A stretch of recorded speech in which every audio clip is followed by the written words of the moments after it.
Gusto nyo bang makilala ang inyong business, kumita, sumikat at maging patok online or TV? Get more customers and grow your business. Advertise now.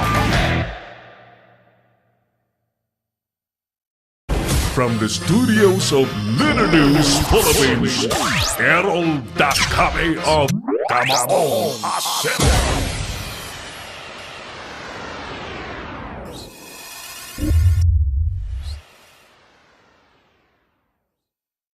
In our program, mga kaibigan, basahin muna natin yung sagot ng ating mga kababayan sa tanong na sang-ayon ba kayong palitan ng pangalang Maharlika ang Pilipinas? Ito po yung sagot ng ating mga kababayan. Sabi ni Angel Rockwell, sang-ayon po! Bumati lang naman si John Garcia. Sabi niya, good afternoon, Kamao Asero, si Errol Dakame. Thank you, John Garcia. May I go to my personal wall dahil nandito po ang maraming sumagot. Sabi ni Magal Montealegre, anong pangalan? Chinese name? Ayan. Sabi naman ni Carlito Turalba, Chinese name ba ang Maharlika? Isip-isip pag may time.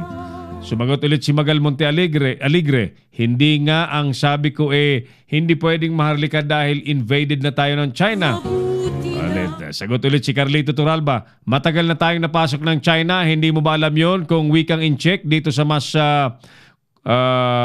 dito sa Pinas, maraming Pinoy na walang trabaho, 10 lang niya si Henry C.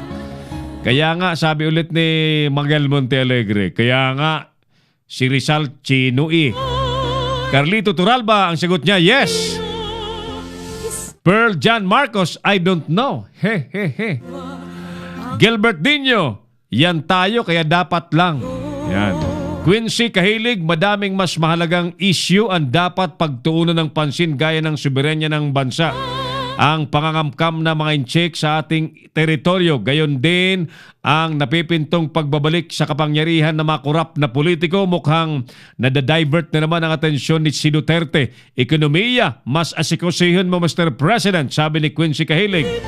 Boss Arcangel, big no! Bakit papalitan? Ano ba ang nasa utak nila? Ha. Wag na tayo sa Earth ka, Errol. Punta na tayo sa Pluto.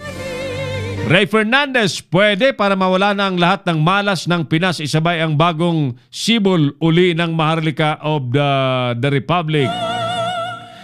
Maria Cita Antonio, in-depth research and studies can help to further pursue changes. Some countries have changed their names too. Oh, why not? You go for a change now. Sabi ni Henry Assistin.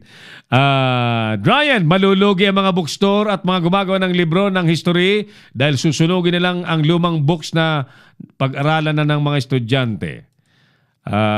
Balik tayo sa talagang tayo, hindi yung pangalang ipinangalan ng dayuhan at mga kauri ni Padre Damaso.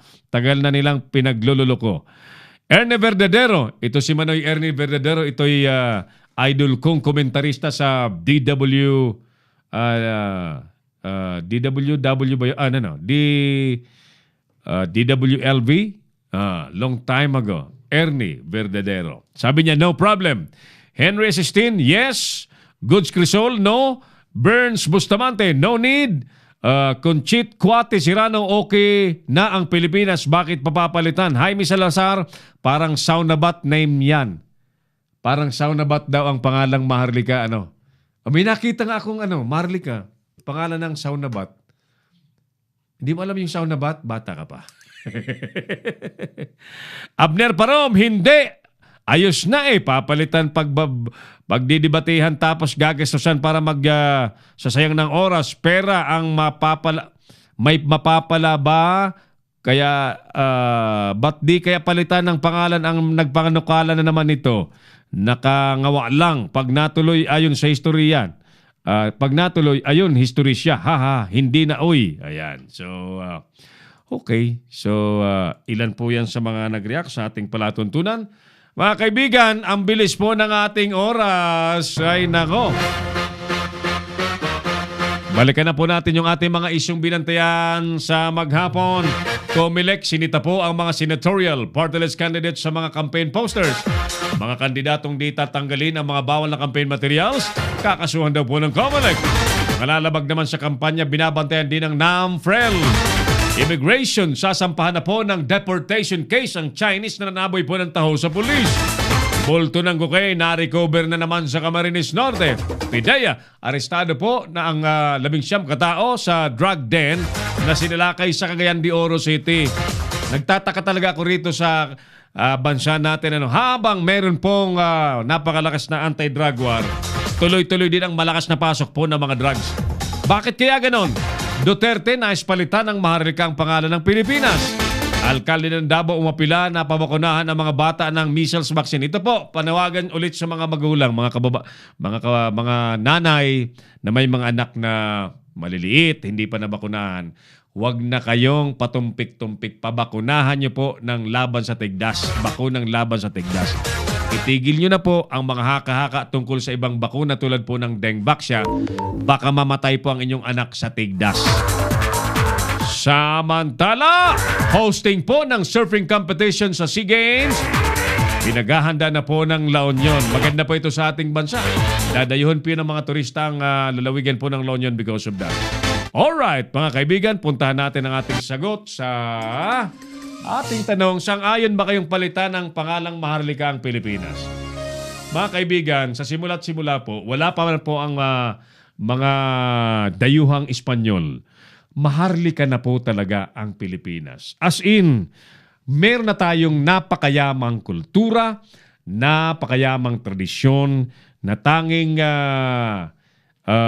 sa Pilipinas lamang po makikita. Abay, pag dating lamang nga po ng mga Kastila, ay pinilit po tayong lagyan ng kanilang kultura, lagyan ng kanilang tradisyon, at binura, halos burahin po ang identity ng mga Pilipino. At ang mabigat pa dyan, nang pumasok po yung mga Kastila, ang tawag po sa mga Pilipino, sa halip na Maharlika, tinatawag po tayong mga Indio. Clarence, mga Indio. Madaling sabi, tanga. Ayan. Hindi po natin tinatanggap ang ganyan tawag. So ako po'y naniniwala personally na ang talagang tunay na lahi po ng mga Pilipino ay Maharlika. In short, para po sa amin sa Leader News Philippines, at personal ko pong opinion, we find nothing wrong with renaming the Philippines into Maharlika. Pero pag-aralan po nating maigi, yung mga legal implications nga lamang po, lalo't may mga claim po tayo sa West Philippine Sea na nakatala po ang Pilipinas na Pilipinas ang bansa natin. Pag-aralang maigi pa rin. Pero ako po personally, I am for changing the name Philippines to Maharlika. Mga kaibigan, sa ngalan pa rin po ng ating mga katuwang sa paglilingkod sa bayan, ang buong pwersa po ng Leader News Philippines at Pinoy Extreme Channel.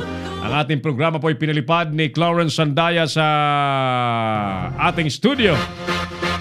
Sa ngalan po ng ating mga Leader News Patrol, ng ating Operations Head Engineer Oliver Licop na parang nanghihina pa rin daw. Maraming salamat po sa inyong lahat. Ako pa rin po ang inyong kamaong asero, si Errol Dagame. Maraming salamat po at magandang hapon. God bless Pilipinas! Inyong napanood ang mga batas na banat ni Errol Dagame sa Kamaong Asero. Abangang muli dito sa Leader News Philippines.